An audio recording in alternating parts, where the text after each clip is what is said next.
Afghanistan, Algeria, Bhutan, Botswana, Burundi, Cameroon, Chad, Kuwait.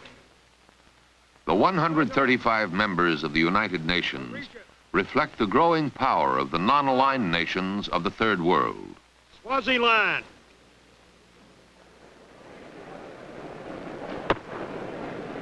Je déclare ouvert.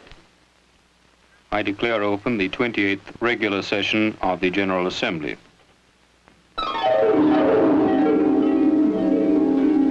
In the beginning, in 1945, 51 nations come to San Francisco to ratify the Charter of the United Nations.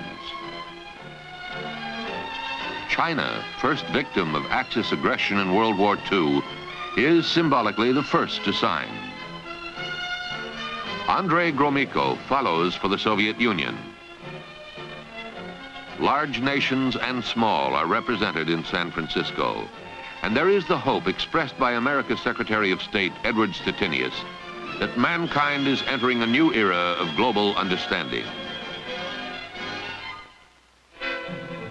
But the dream of one world is not to be. Wartime allies become peacetime adversaries, and two worlds, communist and free, are created. Premier Joseph Stalin embarks on an expansion of Soviet power, and in the words of Winston Churchill, an iron curtain descends across the European continent as country after country comes under Russian domination. An alignment of communist countries called a Cominform is established. All member nations declare their allegiance to and take their directions from Moscow. Then in 1948, Marshal Tito of Yugoslavia defies the Kremlin and announces that he will pursue his own brand of communism. The same nationalist urge for self-expression is sweeping across Africa, Asia, and Latin America. And dozens of colonies and hundreds of millions of people gain their independence in the 1950s.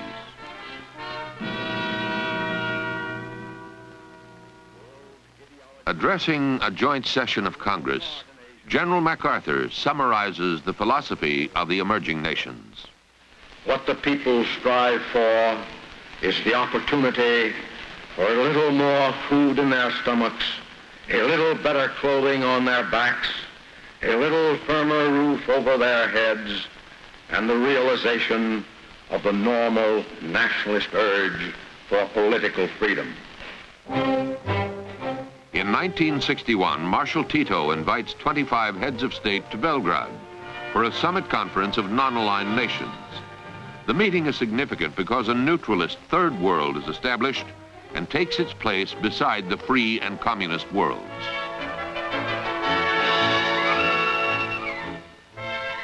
During 6 days of private talks and public meetings, the member nations define the principles of non-alignment.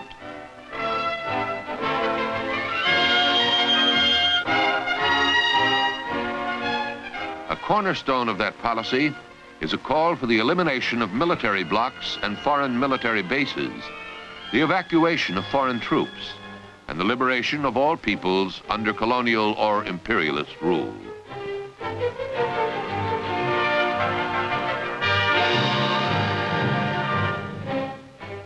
The delegates also explore ways and means of utilizing natural resources for economic and political purposes.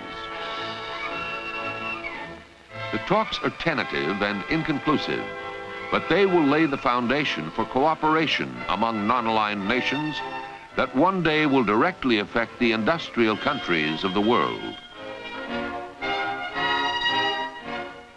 Meeting again in 1964 and 1970, the nations of the Third World double their numbers as more and more colonies and protectorates are granted freedom. With the independence of the so-called microstates, like the Maldive Islands, the Third World is able to achieve a balance of power in the United Nations General Assembly.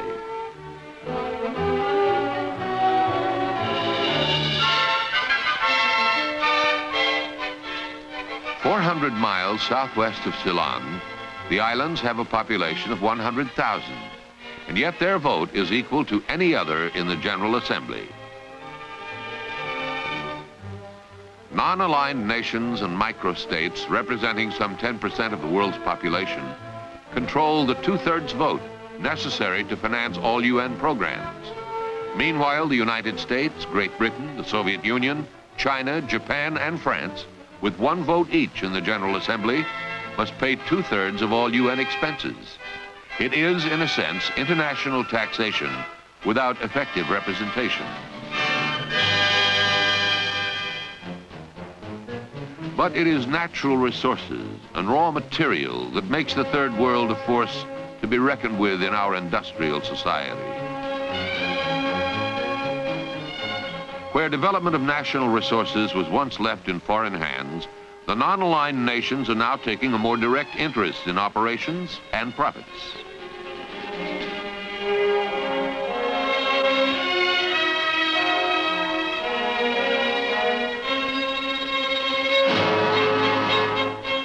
Two-thirds of the world's proven reserves of oil are located in Africa and the Middle East, and the growing demand by industrial nations is strengthening the economic power of the Third World. An organization of petroleum exporting countries, dominated by Arab states, is able to double the price of crude oil between 1970 and 1973. And the Arab oil embargo imposed after the Middle East War introduces a new concept, resource diplomacy, into world affairs. Third world countries like Nepal and its ruler King Birenda are encouraged and supported by Mao Zedong and the People's Republic of China.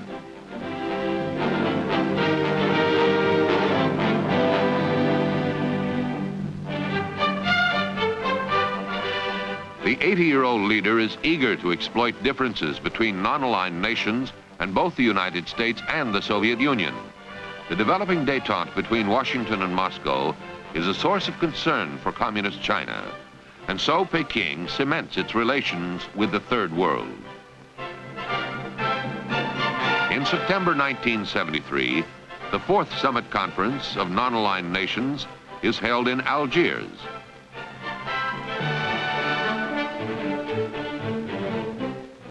Membership has grown to 60 countries, and delegates from around the world include exiled Prince Sihanouk of Cambodia, President Sadat of Egypt, and the leader of the Palestine Liberation Organization, Yasser Arafat. The mood of the delegates, representing 2 billion people, is one of large nations against small, rich against poor. The United States is condemned for its military intervention in Indochina and its economic domination in Latin America. And delegates applaud Arafat as he denounces Israel and urges support for various liberation movements in Asia, Africa, the Middle East, and Latin America. But there are disagreements too. Fidel Castro comes under attack for insisting that Russia is the Third World's best friend in opposing American imperialism. At meeting's end, however, there is unity on securing a greater share of the world's wealth through resource diplomacy.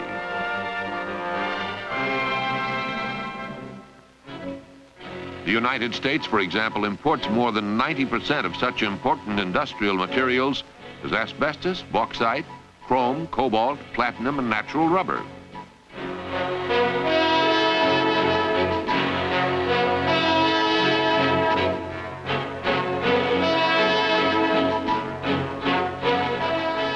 American dependence on imported oil also is growing, and there is talk that the world is entering an era in which the oil tanker and ore hauler may replace the warship as the dominant instrument of world power.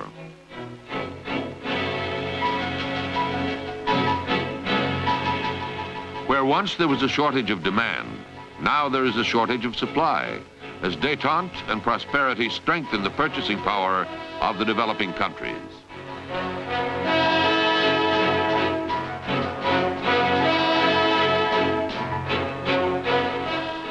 To meet the challenge, there are suggestions that the industrial nations form a united front against third world cartels, while at the same time adopting more cooperative trade policies with non-aligned nations.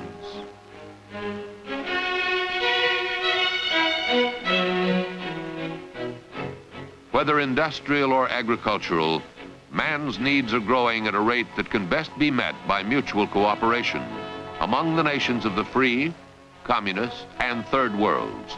The challenge is old and yet new.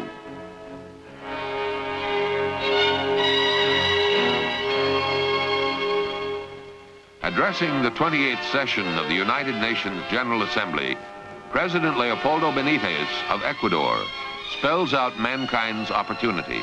His words, spoken in Spanish, are translated into English. It is no fantasy or pipe dream to speculate that technology might well transform the world and make it, in fact, a noble mansion for a worthy humankind. The future of justice and peace must be conquered by work, by patience, by vigorous enthusiasm, by constant energy, but over and above all, by strengthening the moral fiber and force of mankind, which this assembly embodies.